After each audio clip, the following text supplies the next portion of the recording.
COVID-19 is having a devastating impact on homeless people across our nation. Due to the virus, a lot of shelters aren't even opening, and that's left a lot of homeless people to fend for themselves. NewsNation correspondent Marky Martin is in Dallas tonight with the story.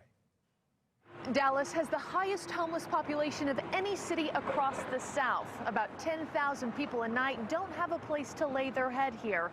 Enter COVID and shelter beds are limited. Churches, convention centers not opening to keep the virus at bay. And now we're entering the winter months, and these nights are becoming dangerously cold. I didn't wake up with frostbite. It just got on me, and I swear to God, I'd said my last rites.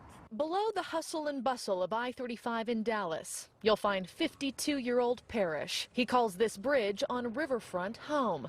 Today he sits with the friends who have become family underneath a brisk Texas sun. Excuse me for drinking some beer. In the streets, he's known as Nubs. No fingers, no toes. A white Christmas in years past, leaving him frostbitten and amputated. A loss he's still getting used to. Are you in pain? That's why I drink beer. It helps with the phantom pains.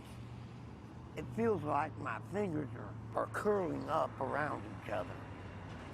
And yet I look down and see no fingers.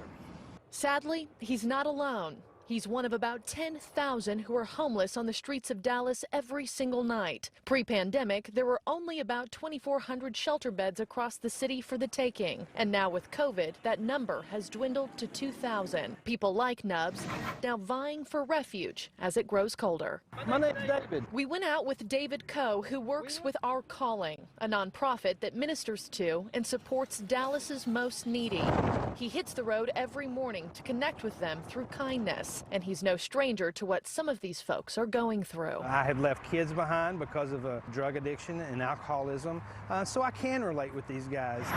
He meets them right where they are, usually under a bridge or behind a liquor store, offering hope and now hotels. Our Calling partnering with the city of Dallas to offer 280 rooms that offer warmth and protection from COVID. I love that hotel room. Nubs took David up on one of those hotel rooms. Nice, clean, soft bed. It's warm.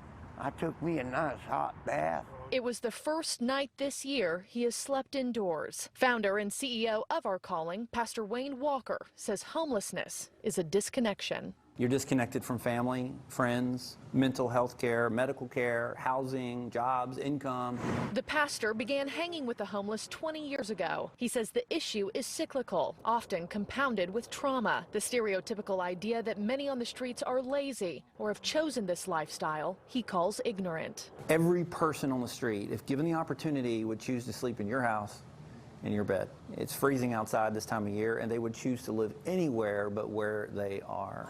Walker's team praying they can get people in beds that night to be bussed back to Our Calling the next morning for a shower, a hot meal, medical care that now includes COVID testing, there you go, man, and even a little worship, a lending hand to those who have burned many of their bridges along the way, except for the ones they now sleep under. We may not see the success on this side, but at some point in the future, we'll see the hope that we talk about and the hope that we speak of.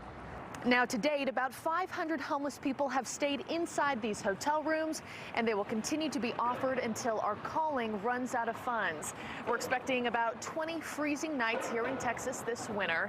And Pastor Walker also telling me the best way to help your local homeless population, wherever you might live, is to donate to an area shelter or nonprofit. Reporting in Dallas, Marky Martin, NewsNation.